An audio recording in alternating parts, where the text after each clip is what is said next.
Smooth sailing on field for St. Ives. They go 2 from 2, but it's been anything but smooth sailing off field. The Saints ran out to take on Petersham. The organisers had different plans. They now take on East. An unchanged starting side from Game 2 with Giuseppe Tuinayau, Tuapatea, Israel Lingavatu and King Manu, Sevaloni Satala, Daniele Tailasa and Kamasesi Tungalo getting the nod to start. Solomon Tuisau, Lordimer Sorkudu, Natava Taliai, Tukana Sorkudu, Liam Walsh, JJ Taliai, Jeremiah Tuisau and Joseph Emery on the bench for the final game of the day. So East will kick us off here. Run from right to left with that downhill and wind behind them. So St. Ives will have that benefit in the closing stages of this one. Third match of the afternoon, have only conceded 5 points and have put on plenty more. I think at least 10 times as many. And we're just about set to get underway and off we go.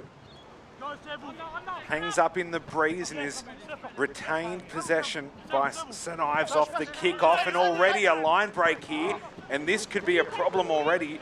Sevuloni Satala is going to go under the black dot off the kick-off, off the first phase.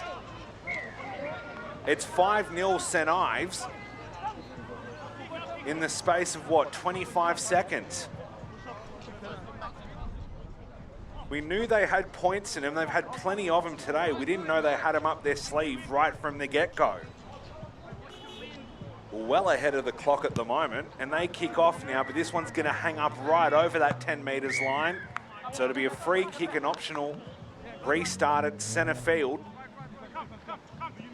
East will look to tap it, and they do through their number 8. And now going down that far sideline through the number 1 towards, but not over the 10 metres line. And looking for a reply in a similar amount of time as St. Ives were able to find their opening points. But so far, what they haven't done is scored untouched just about, because second or third phase, and St. Ives haven't broken quite yet towards the 22. Still a few metres short of it, East. Of course, one of the district clubs in the Sydney rugby system. St. Ives and Subbies rugby team who've had a pretty poor few years of it, but starting to look the goods here if this is any indication. And that kick goes dead in goal. I think the referee will say, well, you can either have the scrum back or you can take the 22. And they'll take the scrum at the mark of the original kick. So just the 5 points on the board at the moment. But at the moment, it's St. Ives, of course, formerly Northern Saints, as some of their shorts still say, but back to the St. Ives moniker, and it's great to see them back in Sydney rugby as a whole. So it'll be Tungalo to feed. Strong drive from East, ball comes out, it's untidy, and I think it's been knocked on at the base of the scrum. Warning shot there across the bow from East. And a good attacking opportunity from a set piece here. Favouring the open side towards their right. One man on the blind still. Comes out, that's exactly where they go, looking to create some space for the 5 who cuts back in through the 22. And they're not going to stop him, and it's going to be 5-all. No conversions have been attempted today. Referees, and I think probably the players, just want to have ball in hand and have a crack. A try apiece, and it will be East to kick us off. The scoring team kicking off in 7s, of course. So St. Ives, a chance to get Gilbert back in hand, but the wind has made things very tricky for teams from the kickoff. That time they're going to need a lot of help from the wind, and they may end up with it, you know, but it's recovered well by Giuseppe Tuinayau. Through their hands they go again, and spreading this defensive line wide, gets that pass right on the money and offloaded back inside to Tailasa, Daniele Tailasa. Inside King Manu in the 11 jersey. Patea cleaning up at the back, gets the broom out, trying to get back on the front foot. And there they go, trying to find any gap, but East scrambling well, wasn't held, says the referee, and they play on. St. Ives still with it, and they go blindside this time now. Was that ball batted on? No, it's been thrown forward. A costly mistake there with just over 2.5 remaining in this opening half. And with sevens, with such a limited period of time, possession is 9/10 of the law, as they say. A lot of it's favoured St. Ives, but you can't give a team with the class and the skill of East, no matter what grade or level, any opportunity with ball in hand. Can they hold them out? Scrum collapses and we'll just reset it, same feet. Got to say, it's a good job to the, well, it's good that the St. Ives boys have those gold shorts on, because otherwise it'd be quite the kick clash.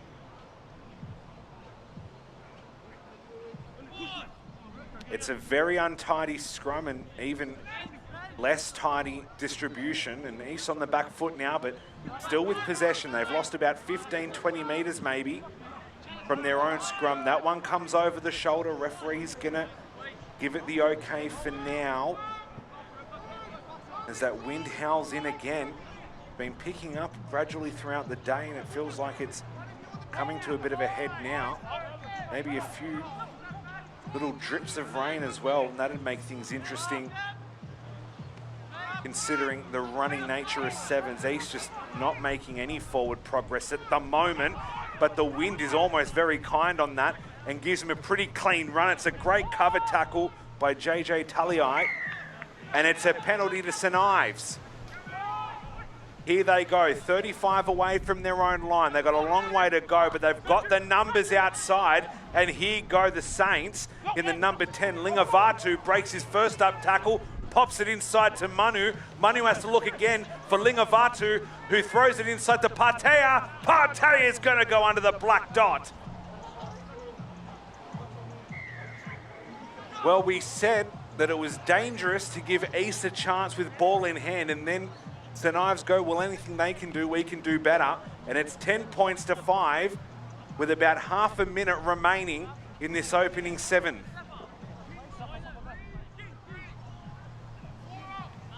Hands on heads from a lot of the Eastern Suburbs players, maybe sucking in the big ones as the wind starts to howl from that left-hand side of your screen, right at the backs of East, but haven't been able to take advantage of it or the downhill nature of James Morgan Reserve. Drop kick is very deep for the kickoff, and it's recovered by Saints again. Sorkuru, Lordimar Sorkuru is going to double it. They have caught them asleep at the wheel at the end of this first half, and at the break, St. Ives pull a 15-5 lead out of absolutely nothing. Well, second half about to get underway. 2 late tries. Well, actually, that half was bookended by St. Ives scores off the initial kickoff, and then 2 right at the end of that 7-minute period. East now, literally and figuratively, having to run up the hill now to try and claw 2 tries back and at least equalise against a St. Ives team that hasn't conceded more than 5 points in either of their previous games. Big cutout ball. Wind is calm enough that he can just get his hands on it, but they're deep in their 22 now. Not making a lot of forward progress, East. They are struggling in attack with ball in hand and with no territory, but they find a way through, and it's a big don't argue from the number 1 there. Takes 3 with him, finally brought down that tackle by Tukana Sorkuru, and some other help in the St. Ives jerseys. Strong tackled by Emery, held up, maybe a maul if he can't get rid of it. There's not 2 East players, or are there, contesting now? Referee's gonna say it is a maul. St. Ives knew the laws there and are able to get the turnover. Mauls become such potent weapons for defences who can get good service on the ball carrier, get good purchase on them. take him to ground and get the ball back at the scrum. But crucially, for the Beasties, they've looked pretty good at scrum time. And they do again, they've healed it, but it's come out the St. Ives tunnel in any case. Wrapped up by the jersey there was Taliai again. JJ Taliai in the 15, now through their hands again outside to Joseph Emery. Emery cuts inside towards the 22, over the 22, into the fullback. It's a penalty, and maybe lucky the referee doesn't call it cynical. Emery will have to come back and play the tap again, but he hands it off to Tua Patea. Patea through their hands, it ends up with Emery off of the hands of Tuineau. And it's another try to St. Ives, and it's 20 points to 5. After just 2 minutes. It's another try. It's their 4th of the match. And East caught on the back foot. And how do you think Petersham are feeling? Well, we got to dodge that one.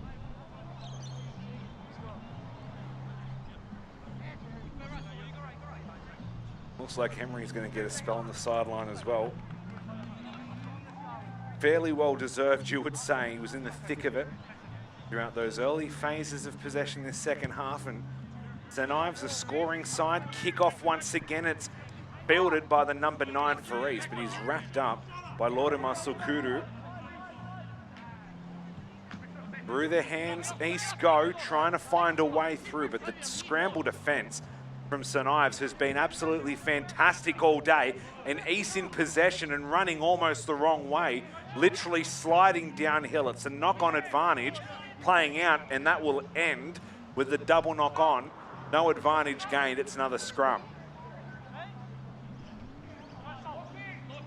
And East want to make a sub, and he's had to run 70-odd metres to get behind and to his place in this scrum. They are well on the wrong side of halfway. It'll be about 94, 93 metres from the St. Ives goal line where they want to start scoring some points quick, smart.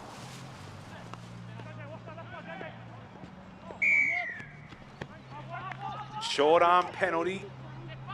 St. Ives with an opportunity to go quickly. They do. Have they retreated to the goal line? It may not matter. Sorkuru outside again. Cut out ball for the corner. They are making it look easy, but it was too easy. It was forward. They haven't been short of points, St. Ives, and really the only threat we've seen to them today has been through some of their own execution, but even then have made up for it well enough to restrict teams to single digits at worst. 2.5 to go. East now need more than a try a minute. Hasn't been an easy ask for them. They haven't been over their attacking side of halfway in a long time. Kicking ahead, but regathered there by Patea. Patea goes back towards the 22. Numbers are building for St. Ives. Big don't argue from Solomon Tuisau. They keep it alive. Crossfield kick looking for Tukana Sorkuru. Dead ball line will beat them all.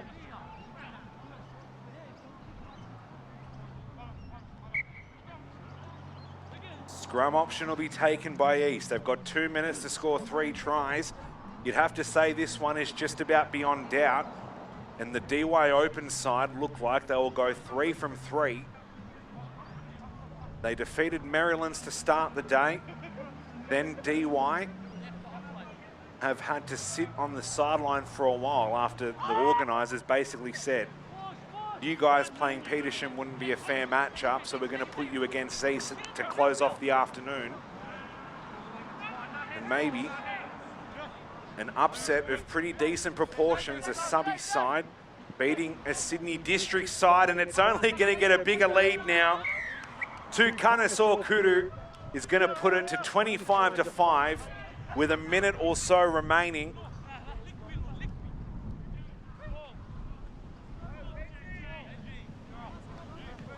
And St. Ives, assuming they don't concede in the next 45 seconds or so, are going to have conceded only 10 points across 3 games of rugby, including against a very strong Eastern Suburbs side. Looking for the big cutout pass, and Liam Walsh running up to stifle any sort of attack through the middle. Good cover tackle made by him in the end. East with it, but concede a penalty, not releasing. Quick tap taken, and it's Tua Partea who's going to go under the post again and put it up to 30 points to 5. And the referee has seen enough. He stops the contest a few seconds early, and it's been a fantastic day for the St. Ives Open side. They go 3 from 3 and have conceded only 10 points in 2 games. It's a fantastic achievement for them, and certainly a warning shot to all these other junior sides in Sydney in this Opens competition. Full time in our final game here at James Morgan Reserve in Cromer. St. Ives 30, East 5.